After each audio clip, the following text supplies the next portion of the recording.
Amin.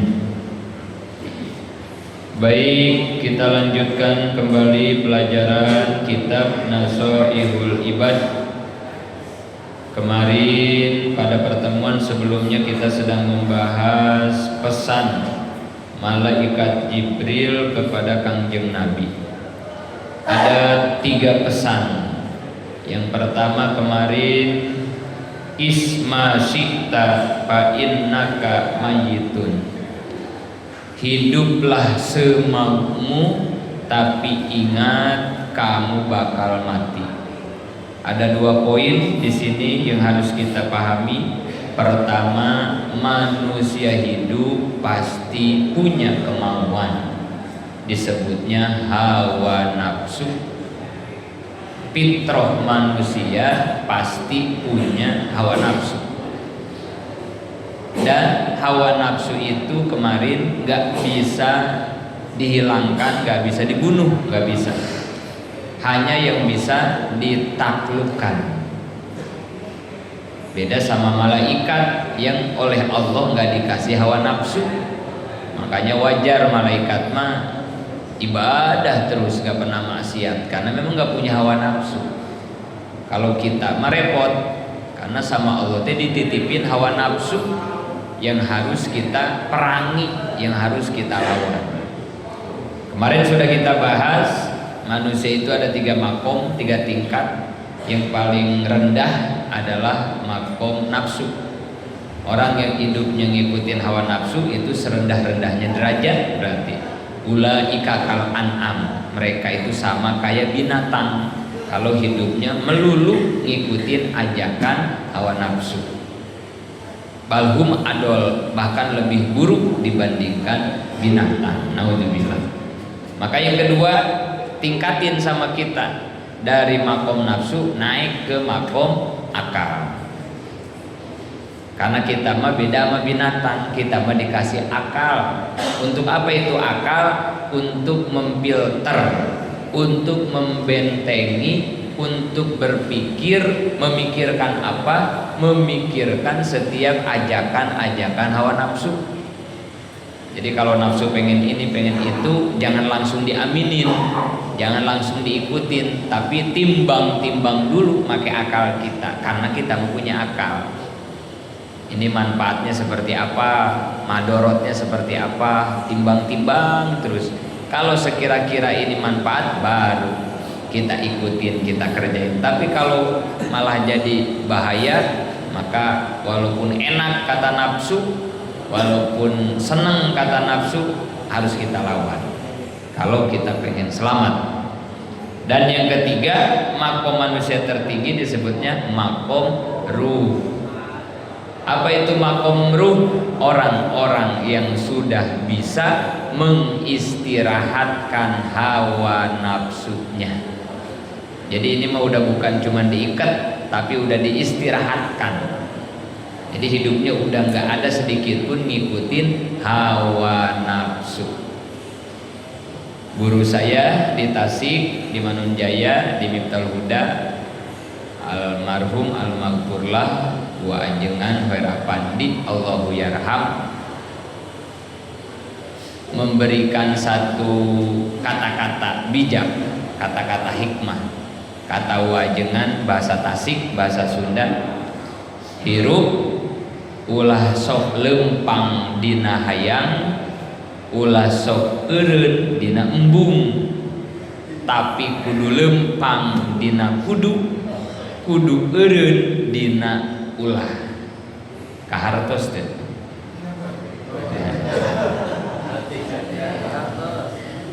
Yang orang Betawi enggak, orang Jawa enggak. Ulah lempang dina hayang, ulah cicing dina embung, kudu lempang dina kudu, kudu eureun dina ulah. Jangan kita itu berjalan karena motivasinya ingin, pengen, jangan. Jangan bergerak, bertindak tapi motivasinya karena kita pengen. Pasti itu nafsu, dorongan nafsu itu pasti. Tapi harus berjalan, harus bergerak, motivasinya karena kudu. Kudu itu adalah perintah. Jadi apa yang kita kerjain memang perintah Allah. Tadi kita baca kalimat thayyibah, la matluba illallah. Apa yang kita kerjakan itu amal ibadah manapun karena jelas perintahnya. La matluba illallah. Jadi jangan ngerjain sesuatu itu karena kita pengen, emang pengen aja saya mah, nggak boleh. Itu pasti nafsu motivasinya. Tapi harus karena dasar ada perintahnya jelas. Ini perintah agamanya, nah baru kerjakan, baru melangkah, baru bergerak. Ulah lempang dina hayang, tapi kudu lempang dina kudu. Nah itu maksudnya itu. Dua, ulah cicing dina embung. Jangan kita itu diam karena kitanya nggak mau, nggak pengen, nggak resep, nggak doyan. Nah jangan, itu juga nafsu berarti. Tapi yang bener mah kudu cicing dina ulah. Kita tidak melakukan sesuatu itu karena agama melarang. Nah gitu, agama melarang. Ayolah mabok, ayo mabok, kita minum mabok. Ah, enggak, gue mah nggak doyan. Nah, bukan nggak doyan ya, karena emang dilarang aja sama agama gitu. Motivasinya sebegitu ya. Ya kita ngomongin orang, aku mah gak resep ngomongin orang mah, bukan gak resep ngomongin orang, emang itu larangan agama gitu. Makanya ada sahabat ketika mau ibadah tapi dia semangat mau ibadah tapi semangat. Itu sahabat sempat tanda tanya itu. Ini saya kok mau ibadah tapi semangat, ada apa ya? Diperiksa. Karena pasti ya rata-rata kalau mau ibadah kan nggak ada ceritanya semangat kita tuh ya. Mau ngaji berat, mau sholat males, mau apa, pokoknya yang namanya kebaikan mah, mau silaturahmi segen, kan hawanya pasti begitu ya. Jadi kalau misalnya kita mau ibadah, mau beramal soleh, mau melakukan kebaikan, tapi hati kita teh semangat, pengen, nah itu harus tanda tanya kita ya. Ini ada apa ya? Kok saya ngaji ke lapas semangat banget, saya bisa gitu saya. Setiap ketemu hari Kamis mau ngaji ke lapas kok semangat banget. Ini ada apa ya? Saya harus nanya itu. Ada apa ya? Padahal kan ini ngaji, harusnya ngaji mah males dong kan gitu ya. Tapi saya semangat, ada apa ya? Itu harus diperiksa tuh sebelum berangkat. Oh, pantesan semangat. Saya pengen ketemu Pak Haji Anu entah di lapas.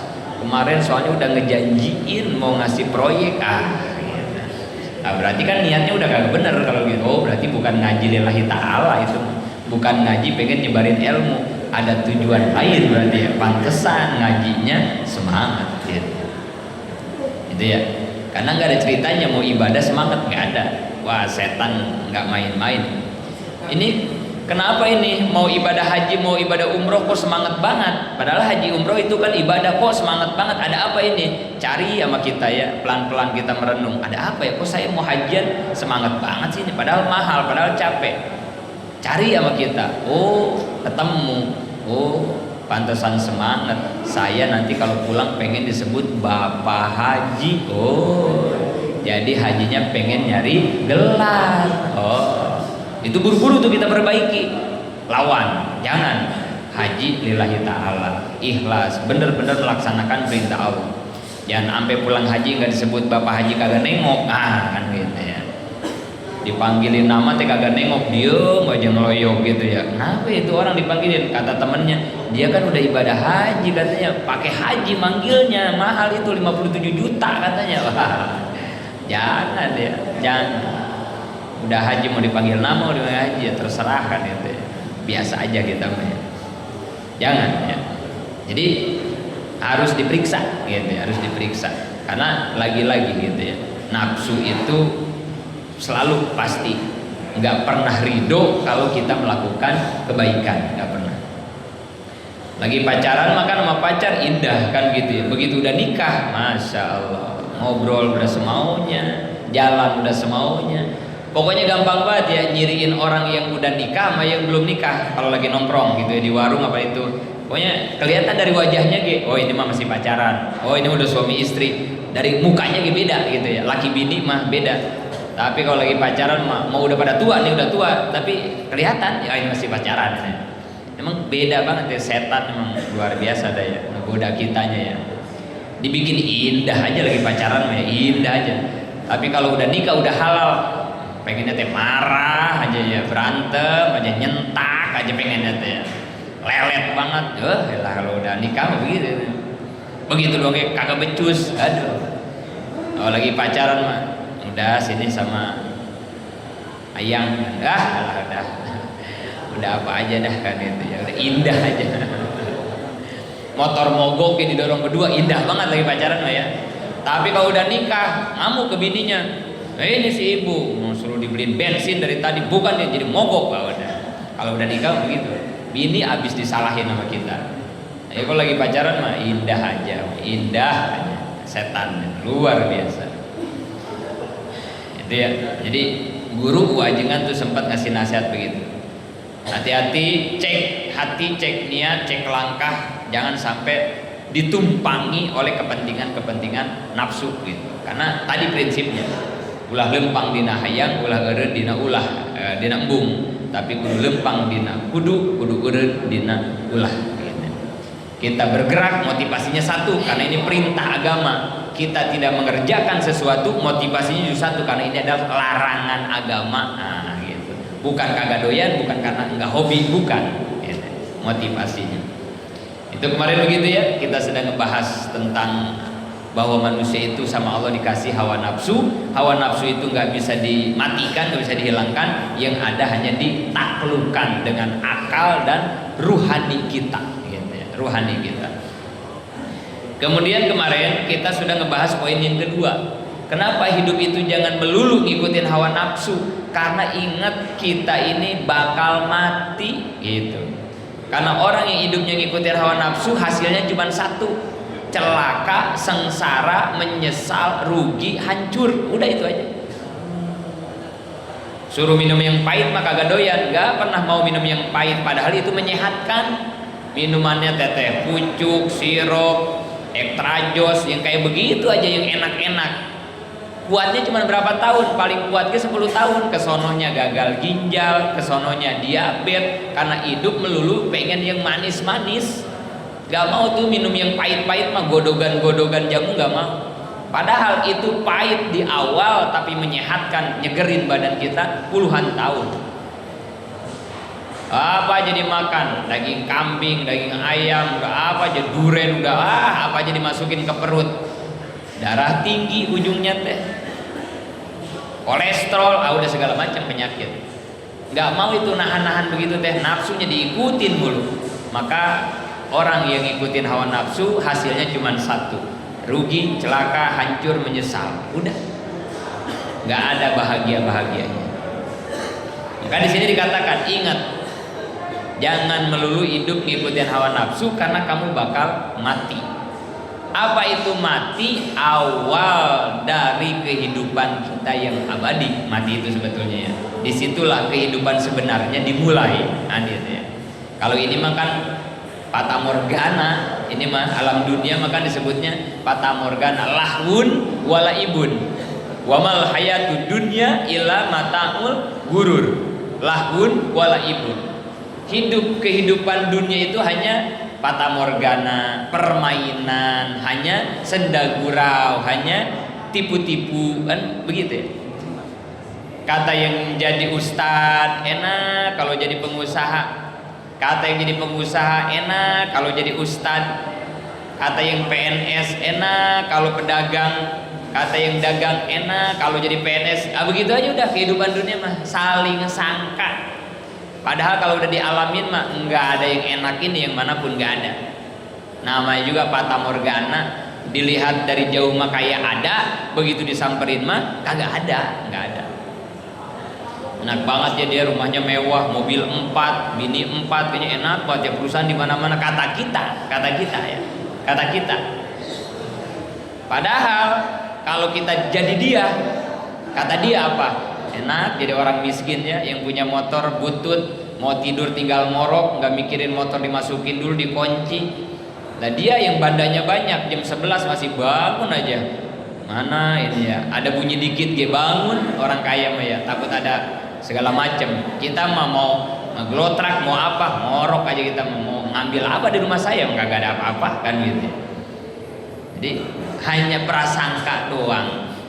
Kayaknya enak, padahal mah ya tipuan, permainan doang, nggak ada yang beneran. Ini teh kita teh semua lagi syuting doang, lagi syuting kita teh, lagi memainkan peran doang, nggak ada yang beneran. Sekarang saya kata Allah perannya jadi guru, Saudara-saudara saya semua yang di depan perannya jadi murid. Begitu doang, cuman memainkan peran dari seorang skenario, sutradara, produser Allah Subhanahu wa taala doang kita mah hidup. Kata saya enak jadi mustame, kata mustame enak kali ya kalau jadi ustad. Kita hidup cuma begitu doang, padahal mah sama aja. Sama aja. Orang kita cuma ngejalanin peran dari sutradara Allah kan gitu. Hanya mainan doang, ini begini teh mainan doang, nggak beneran, ini nggak beneran. Kayak aktor, kayak artis lagi syuting, ada yang perannya jadi orang gila, ada yang perannya jadi orang kaya, ada yang jadi kiai, ada yang jadi penjahat, ada yang, wah kan peran doang di film peran. Emang itu beneran dia gilanya kan kagak. Emang itu bener dia jadi kiai kan kagak. Cuma lagi syuting doang. Peran doang, peran, acting doang, acting. Kalau udah beres mah syutingnya selesai, yang gila jadi waras, yang jadi kiai bodoh lagi karena emang kagak bisa kan ini. Tadi dia ngedoa boleh ngapalin Robbana Atina doang, kebutuhan acting itu ngapalin doang. Cuma apapun peran kita kata Allah, allazi khalaqal mauta wal hayata liyabluwakum ayyukum ahsanu amala.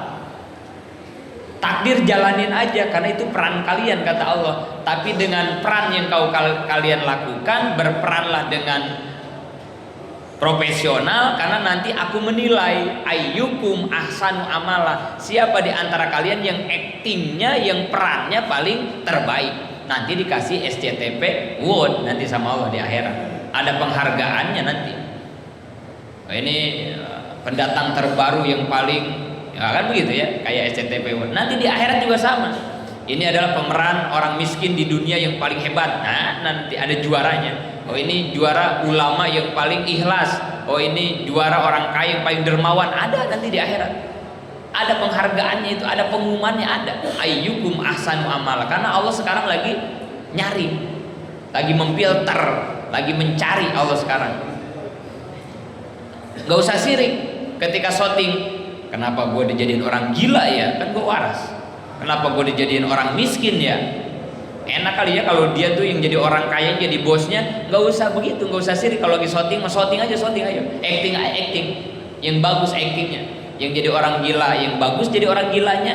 Yang jadi orang kaya, yang bagus jadi orang kayanya. Entar ge sutradara nilai mana nih artis gua, aktor gua yang paling bagus actingnya. Nah, itu nanti yang gajinya gedean yang kayak begitu, yang dapat penghargaan yang kayak begitu. Gak usah sirik sama posisi, karena semua sama-sama apa? Beres syuting mah semua dia dapat honor. Yang jadi orang gila ada honornya, yang jadi orang waras ada honornya. Yang jadi orang miskin pahalanya ada di hadapan Allah, yang jadi orang kaya juga pahalanya ada kalau berperannya, actingnya bagus kan gitu. Kalau artis ada yang protes ke sutradara, dipecat sama sutradara. Sutradara, saya nggak mau nih jadi orang gila, pengen jadi orang kaya aja, dipecat. Artis model kayak begitu nggak bakal dipakai.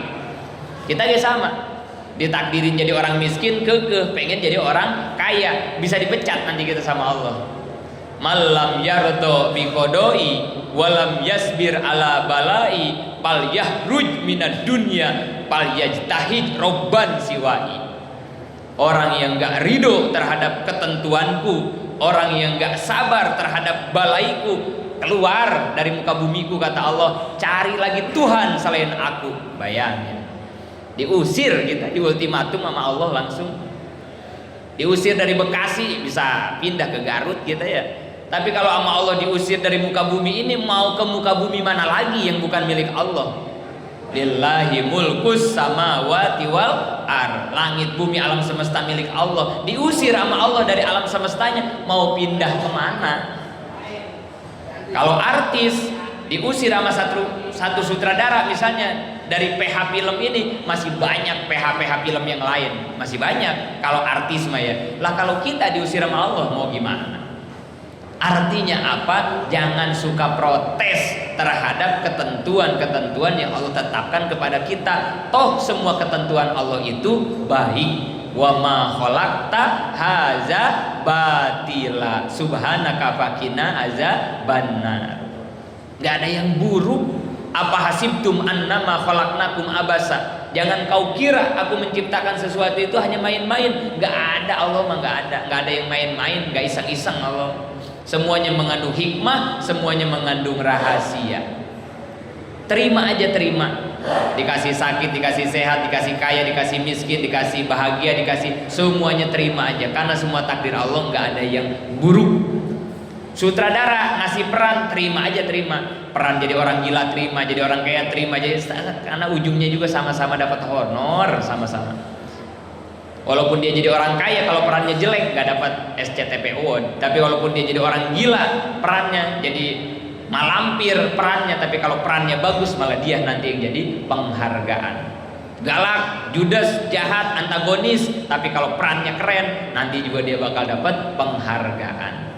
Jadi jangan ngurusin posisi dalam hidup mah, tapi harus kita pikirkan bagaimana kita bisa memerankan peran dari Allah dengan sebaik-baiknya peran. Itu. Ya. Jadi apa itu kematian?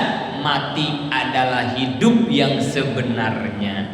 Hari ini di dunia apaan? Ini hanya main-main saja. Kayak main bola, ada kiper, ada striker, ada gelandang, ada itu main-main doang. Perannya masing-masing. Beres 90 menit mah bubar udah permainan. Begitu mati mah kita bubar sudah permainan. Baru kita kembali ke peran kita yang sesungguhnya. Mainan doang. Kalau pemain bola pada sirik sama posisinya masing-masing, nggak jadi main bola. Semua pengen jadi kiper. Semua pengen jadi striker, mau gimana? Semua pengen jadi back, mau gimana? Sama pelatih dibagi dan gak usah sirik. Yang jadi kiper jangan sirik sama striker, gak usah. Ayo aja peranin peran kalian masing-masing. Kenapa? Karena ujung-ujungnya mah gaji kalian sama. Kiper digaji, striker digaji, semua digaji kok. Kenapa harus sirik? Yang penting mah perankan aja peran kamu dengan sebaik-baiknya peran. Walaupun striker kalau mainnya jelek gajinya kecil, tapi walaupun cuman back, tapi kalau backnya bagus malah itu yang nanti dipakai mulu sama klub-klub bola manapun. Gak usah sirik sama peran orang lain. Terima, jalani, maksimalkan. Proporsional aja kita mah, gitu ya. Nah kemarin kita sedang membahas akhir dari kehidupan itu kan ada dua. Kalau akhir semesta disebutnya kiamat, kalau akhir kita individu manusia disebutnya mati, kan gitu ya. Nah kemarin kita lagi ngebahas akhir dari semesta, kiamat kemarin tuh ya. Tentang kiamat tidak ada yang tahu, jangankan kita, Kangjeng Nabi Muhammad pun nggak dikasih tahu, hanya harinya saja kemarin tuh ya. Hari apa kiamat? Jumat. Jumat kapan? Nggak ada yang tahu Jumatnya mah ya. Harinya doang. Yang kedua, tanda-tandanya dikasih tahu di hadis. Tanda-tanda yang kecil, tanda-tanda yang gede. Nah kemarin kita lagi ngebahas tanda kiamat yang gede. Turun Imam Mahdi, turun Nabi Isa, kemudian matahari terbit dari barat dan banyak-banyak. Nah termasuk nanti keluarnya Dajjal kemarin tuh ya. Siapa itu Dajjal? Dajjal itu bukan nama asli kemarin tuh ya. Dajjal itu gelar. Artinya apa Dajjal? Pendusta, tukang bikin hoax. Nah itu Dajjal. Hari ini yang suka nyebar-nyebarin di grup WA tentang berita hoax, nah itu tentara Dajjal, itu ya. Bener ini asli. Karena tentaranya mah udah dari sekarang, udah menyusun kekuatan, udah ada tentara Dajjal. Tentara Dajjal hari ini udah ada, tentara Imam Mahdi hari ini udah ada, tentara Nabi Isa hari ini udah ada. Kriterianya apa? Yaitu kalau Dajjal kriterianya penyebar kebohongan. Pokoknya tukang bikin hoax itu udah grupnya Dajjal. Karena Dajjal namanya juga pendusta. Nama aslinya Dajjal siapa? Nah kemarin sampai situ kita ngaji ya. Udah ada yang tahu belum namanya? Nama asli Dajjal itu Musa. Musa namanya, kayak Nabi Musa ya. Kenapa Nabi Musa dinamakan Musa? Kenapa? Karena Nabi Musa lahir di zaman raja apa itu sebutnya? Nabi Musa itu lahirnya di zaman raja apa? Fir'aun. Fir'aun itu disebutnya raja apa itu ya? Bukan nama itunya. Jadi apa ya? Kejam, otoriter, apalagi itu ya? Jahat. Nggak ada manusia sedunia ya, nggak ada ya. Manusia sedunia yang seedan-edannya Fir'aun tuh nggak ada. Satu-satunya manusia teredan. Kalau kita di zaman sekarang ya, seedan-edannya manusia zaman sekarang, ada nggak yang berani ngaku Tuhan? Ada nggak? Seedan-edannya orang zaman sekarang ya. Maaf, yang suka ngebunuh, yang suka mabuk, kejahatan sehebat apapun hari ini, sejahat-jahatnya mereka, ada nggak yang pernah ngaku Tuhan? Ada nggak? Nggak ada apa-apanya kejahatan orang sekarang mah. Fir'aun mah kacau dia mah ya. Sampai berani ngaku Tuhan. Orang yang ngaku nabi banyak. Orang yang ngaku apalagi ngaku jadi kiai, jadi habib, jadi banyak kayak gitu namanya. Banyak ngaku jadi polisi, ngaku jadi banyak gitu namanya. Yang ngaku Tuhan makanya belum nemu kita kan. Fir'aunnya doang itu dia. Apa kata Fir'aun waktu itu? Ini bisikan dari penasehat Fir'aun.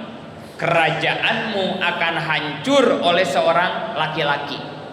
Ramalannya si tukang ramalnya Fir'aun, tukang sihir. Akhirnya gara-gara itu Fir'aun langsung bikin satu ultimatum keras, satu keputusan, satu pelaturan di negaranya waktu itu ya, di Mesir. Pokoknya siapa aja ada ibu-ibu yang ngelahirin anak lelaki, bunuh. Kan begitu ya. Saking apanya? Saking dia kagak mau kerajaannya, tahtanya nanti ada yang ngerebut. Makanya setiap ada bayi yang baru lahir dilihat cewek cowok cekek matiin langsung saat itu. Dan pada waktu itu Allah mengirim Nabi Musa. Lahir Nabi Musa pada saat lagi genting-gentingnya tuh zaman itu. Ibu Nabi Musa kan kebingungan gimana caranya ini anak gua supaya kagak mati. Akhirnya begitu baru lahir nggak lama dapat petunjuk dari Allah, silahkan anakmu hanyutkan di sungai Nil, kan gitu ya. Akhirnya dihanyutin kan Nabi Musa dari orok, ditaruh di peti, dihanyutin ke sungai. Emang ini udah menjadi skenario Allah ya. Wa makaru fa innallaha khairul makirin. Orang-orang kafir bikin tipu daya, bikin rekayasa, bikin planning, bikin opsi, bikin rencana buat ngancurin agama Allah. Tetap ingat fa innallaha khairul makirin. Sehebat-hebat perencana, perancang, yang membuat satu strategi, yang paling hebat adalah strategi rencana rancangan Allah Subhanahu wa Ta'ala. Fir'aun gimana nggak hebat? Semua anak bayi laki-laki dibunuh untuk menjaga stabilitas kerajaan Fir'aun. Gimana nggak hebat? Semua anak buahnya diturunin ke pelosok Mesir, cari yang lagi hamil, beranak, tungguin, kalau cowok bunuh. Sampai begitu kan, saking nggak boleh ada yang mengganggu stabilitas kerajaan Fir'aun saat itu. Tapi kan rencana Allah nggak bakal bisa dikalahkan. Lahir Nabi Musa, ngasih petunjuk kepada ibunya, hanyutkan anakmu ke sungai Nil. Dianyutin sama ibunya. Makanya Nabi Musa disebut Musa. Musa itu apa artinya? Anak air. Musa itu ya. Musa itu artinya anak air. Jadi anak yang ya dihanyutkan di sungai gitu. Kemana itu peti Nabi Musa dialirkan oleh Allah? Ternyata dialirkan ke istana Fir'aun. Nah, ini makar Allah mah ya, luar biasa rencana Allah mah. Siapa yang nemuinnya? Dayang-dayang, penjaga-penjaga istrinya Fir'aun. Begitu ngeliat peti, waduh ada anak orok ini cakep banget, dibawa, diserahin sama istrinya Fir'aun, ditimang-timang, dibawa ke dalam istana Fir'aun. Kata Fir'aun, siapa itu? Ini saya dapat bayi dari sungai, karena dari sungai makanya namanya Musa. Kata Fir'aun, cewek cowok? Cowok. Kata istrinya, cowok. Padahal dia sedang punya rencana kan, setiap bayi cowok bunuh. Tapi karena yang ngedapetin bininya, yang sangat dicintainya, memang lelaki mah kelemahannya satu doang, cewek, udah gitu ya. Udah, mau bintang 4, mau bintang 5, udah pulang ke rumah mah kalah sama Kapolda, kepala polisi dapur Kapolda teh. Sama bini mah mau jenderal bintang berapa kayak nggak bisa ya. Adam digoda sama iblis di surga, suruh makan buah huldi, sama iblis digoda, enggak kuat Adam. Begitu Hawa, aduh lemah sama Hawa. Iblis ngegoda Hawa, Hawa ngerengek ke Adam. Bang, atuh bang, ambil satu bang, gak usah dua bang, satu aja itu bahuli bang, gak usah dua. Saya pengen banget itu bahuli. Kata Hawa, digoda iblis nggak kuat, tahan. Adam sama iblis mah begitu digoda sama Hawa sama bininya ngelepes. Ya udah dah, abang ambil satu, satu dibelah dua, sepotong dimakan Nabi Adam, sepotong dimakan Siti Hawa. Kalah sama perempuan. Sama Firaun nggak bisa sama bininya, padahal aturan dia sendiri itu udah aturan di atas aturan presiden itu mah ya. Nggak bisa, tapi karena bininya yang minta, udah saya mau rawat katanya. Padahal itu siapa? Itu adalah yang bakal menjadi nabi, yaitu Nabi Musa yang akan ngancurin, ngelawan kerajaannya Firaun, malah diurus di istananya sendiri. Jadi Musa itu artinya anak yang di atas air lah, dialirkan di air. Makanya Nabi Musa disebut Nabi Musa. Dajjal namanya Musa juga. Kenapa disebut Musa? Karena ceritanya sama. Dajjal itu punya satu daerah ya, kampungnya Dajjal ya, kampungnya Dajjal. Ini nanti bisa dilihat di tafsir Ibnu Katsir. Dajjal itu kampungnya disebut Kampung Samara. Nama kampungnya ya, namanya Kampung Samara namanya. Makanya Dajjal itu nanti di surat apa itu ada ya. Nanti Dajjal itu kan disebutnya Musa As-Samiri kan gitu ya di Quran tuh ya. Musa As-Samiri. Yang disebut Musa As-Samiri itu Dajjal. Musa nama Dajjal, Samiri kampungnya namanya Samara itu.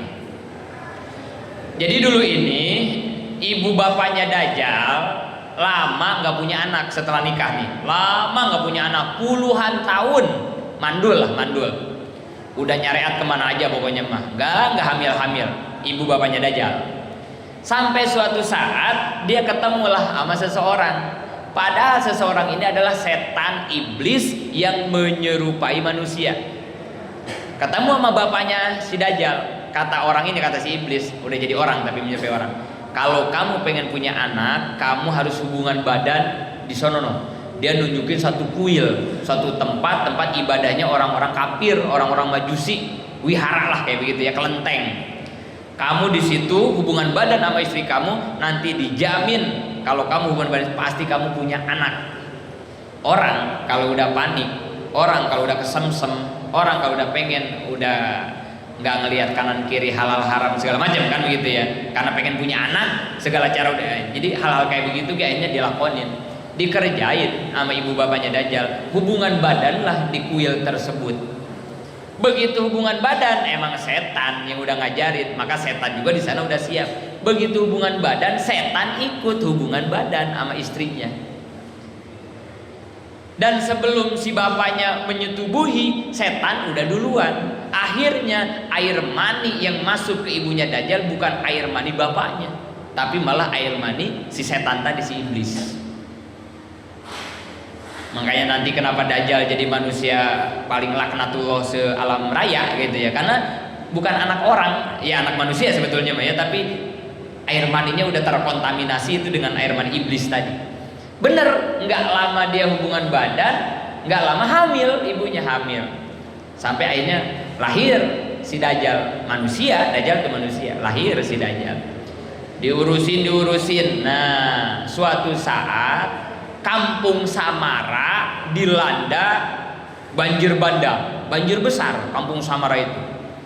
Pokoknya banjir aja lah, kebanjiran. Saat itu Allah nyuruh ke malaikat supaya nyelamatin si Dajjal. Masih kecil nih Dajjal. Waktu terjadi banjir besar tuh kata Allah, selamatin tuh Dajjal. Diselamatin sama malaikat, diambil Dajjal. Diambil, ditaruh di satu pulau yang ya udah yang kagak banjir, yang jauh lah, yang aman. Sedangkan orang-orang di Kampung Samara termasuk ibu bapaknya semua mati tenggelam karena memang banjir besar. Nah, hanya Dajjal yang selamat di pulau tersebut. Dan setelah ada di pulau, yang ngajarin ngajinya Dajjal ya, dari kecil ya, yang ngajarinnya langsung malaikat, langsung Allah yang nyuruh. Ajarin tuh katanya itu bocah ngaji, kata Allah ke malaikat. Jadi gurunya Dajjal mah mesantrennya langsung ke malaikat. Bayangin, gurunya malaikat. Makanya nggak heran Dajjal itu pinternya luar biasa, ilmunya luar biasa, ibadahnya luar biasa, zikirnya luar biasa. Kalau udah ibadah, kalau udah zikir, ngapung Dajjal mah. Saking sakti-saktinya Dajjal. Gurunya malaikat kan itu. Tapi ingat, sesakti apapun, setinggi apapun ilmu Dajjal, di darah daging Dajjal ada genetik iblis. Nah, itu ingetin ya, karena tadi ketika hubungan badan kan iblis ikutan di situ ya. Ikut investasi air sperma mungkin gitu ya, naruh saham kali begitu ya, sekecrot apa 2 kecrot gitu ya. Orang-orang sekarang juga suka banyak ya, dari mana lu naruh saham, mana no, Kalimalang sono. Aduh, sahamnya tuh investnya di mana baik ya. Jadi ada genetik iblis. Makanya Dajjal mah sepinter, seahli ibadah, seahli zikir apapun, jahat, tetap jahat. Makanya dalam tafsir dikatakan setiap orang yang masuk ke pulau itu mati sama Dajjal. Nah, itu cerita Dajjal. Gara-gara itu maka Dajjal dinamakan Musa, gitu ya. Karena ya itu tadi Musa, dia itu pernah hanyut, kampungnya pernah kena banjir. Kemudian saking hebatnya Dajjal dikasih gelar. Apa gelarnya Dajjal? Al-Masih. Gelarnya Dajjal itu ya, Al-Masih. Siapa lagi yang punya gelar Al-Masih selain Dajjal? Nabi Isa. Isa Al-Masih. Dajjal sama ya. Kalau lagi tahiyat akhir kita kan minta doa tuh ke Allah ya, supaya dilindungi dari fitnah Dajjal. Allahumma inni a'udzubika min azabil qabri wa min azabin nar wa min fitnatil mahya wa min fitnatil mamat wa min fitnatil masihid Dajjal. Nah, jadi masih itu adalah gelar untuk Dajjal. Apa itu masih? Masih itu bahasa Arab, masaha. Masaha itu artinya apa? Musab. Kenapa dia dikasih gelar musab? Masih karena saking saktinya Dajjal, apa yang dia usap, apa yang ia pegang, apa yang ia tunjuk terwujud.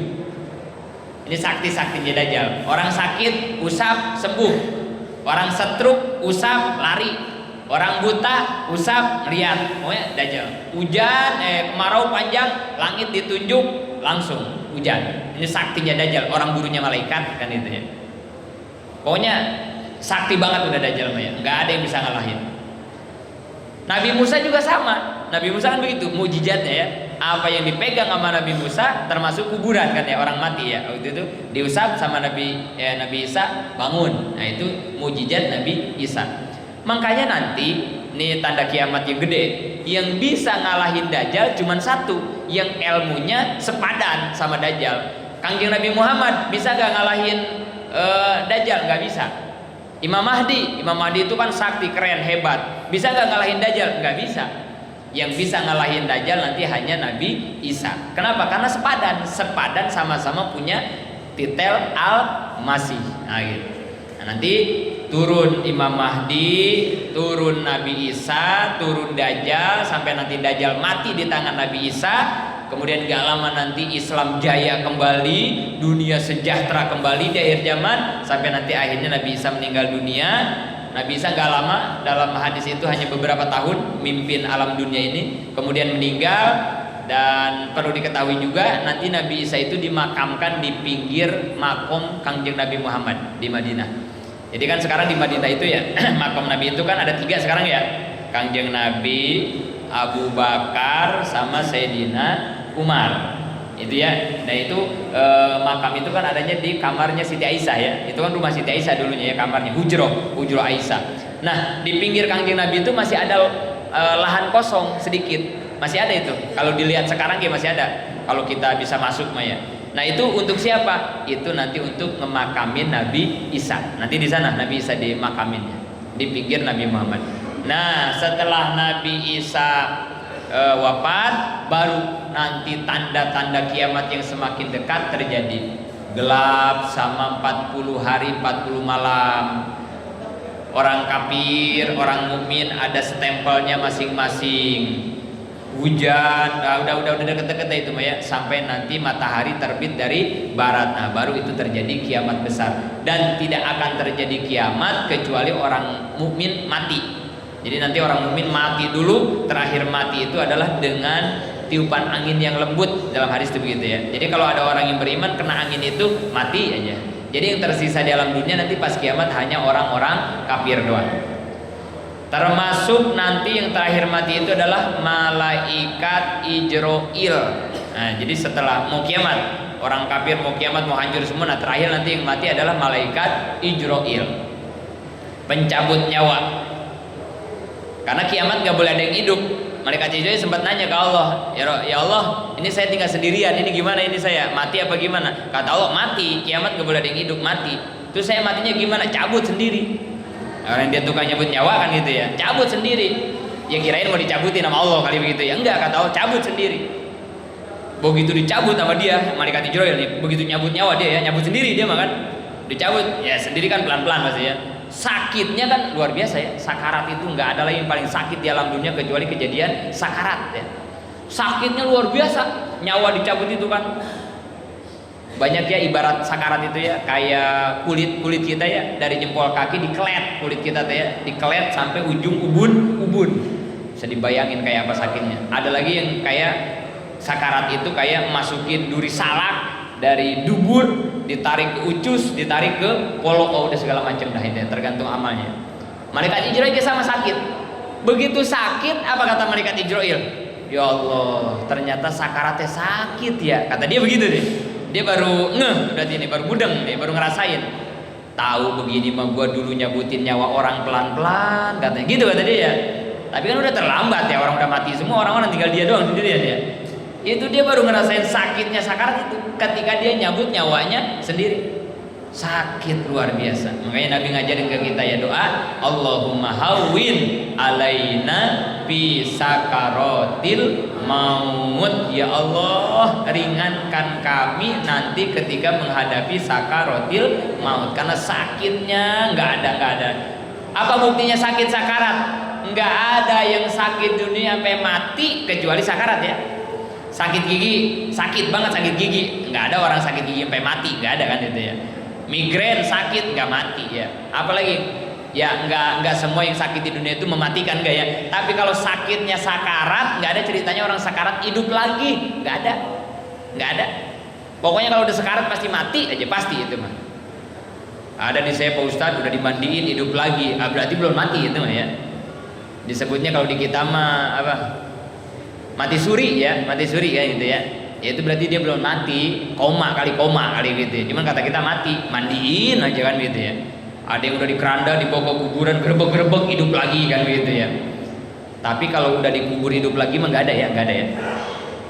Di kita kan suka dilebih-lebihin ya.